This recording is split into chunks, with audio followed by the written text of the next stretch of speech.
उसके अलावा इंदौर शहर के आज की खास हलचलों की, तो निश्चित रूप से इंदौर में सबसे अधिक अभी हलचल चल रही है मतगणना को लेकर, जिसको लेकर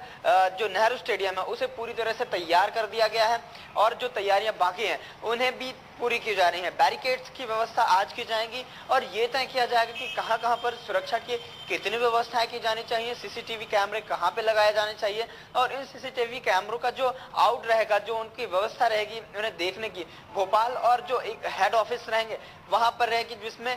मोबाइल और अपने लैपटॉप में भी देखा जा सकता है अधिकारियों के। उसके अलावा व्यवस्थाएं ये की गई है कि जो कार्यकर्ता हैं, जो मतगणना के लिए कर्मचारी नियुक्त किए गए हैं, उन्हें किसी तरह की स्वास्थ्य समस्या हो तो उन्हें फर्स्ट एड प्राथमिक उपचार उन्हें उपलब्ध हो सके। उसके अलावा उनके लिए खान पान की व्यवस्थाएं की जा सके ताकि उन्हें मतगणना के दौरान किसी भी तरह की असुविधा ना हो। उसके अलावा मीडिया के लिए अलग से व्यवस्थाएं की गई हैं, वहां पर कमरे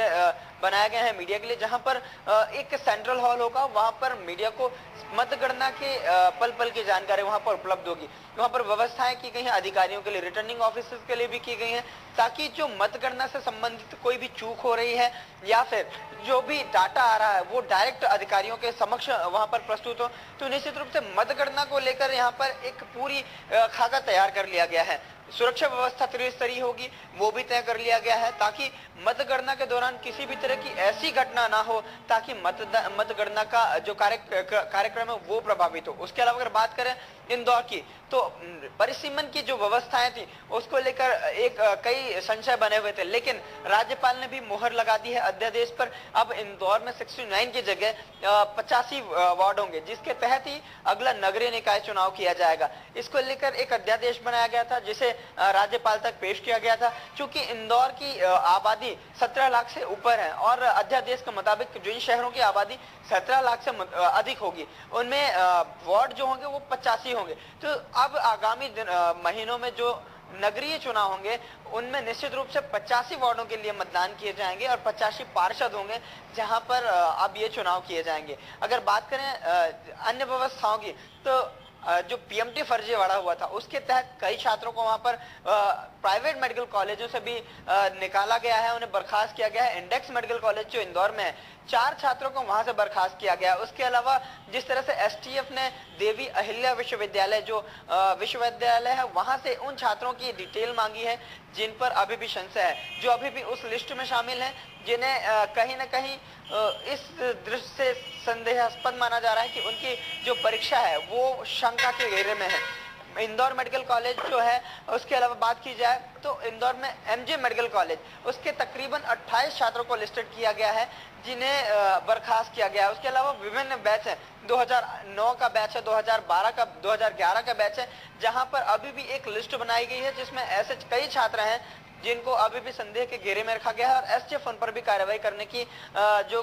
पूरी प्रक्रिया है वो जारी करेगा। उसके अलावा अगर रीति का बात करें तो निश्चित रूप से मतगणना ही प्रभावी रूप से रहेगा। आम और खास की नजर मतगणना पे है। उसको लेकर इंदौर के भाजपा युवा मोर्चा के कार्यकर्ताओं ने एक व्यवस्था की है एलईडी की, जो इंदौर के उनके भाजपा कार्यालय पर लगाई जाएगी और उस कार्यालय में आम और खास अगर जनता की बात करें तो जनता भी रहेगी और अगर भाजपा कार्यकर्ताओं की बात करें तो भाजपा कार्यकर्ताओं की भी वहां पर पूरी मौजूदगी होगी और उस एलईडी में चुनाव परिणाम दिखाए जाएंगे, उन्हें सेलिब्रेट किया जाएगा। जिस तरह से इंडिया न्यूज ने बात की थी तो निश्चित रूप से ये बात सामने आई थी कि भाजपा अपनी जीत तय मान के चल रहा है, चाहे इंदौर की सीट के लिए सांसद सुमित्रा महाजन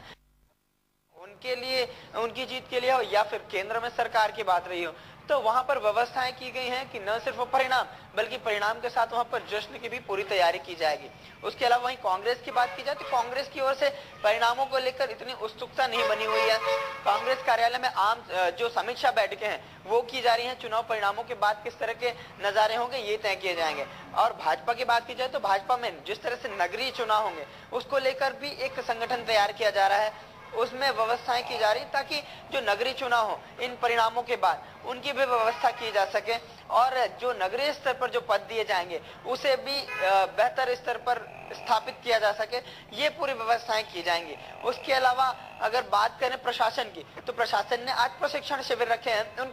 कर्मचारियों के लिए जो चुनाव के दौरान अपनी अहम भूमिका निभाएंगे, मतगणना करेंगे और आज इसके लिए इंदौर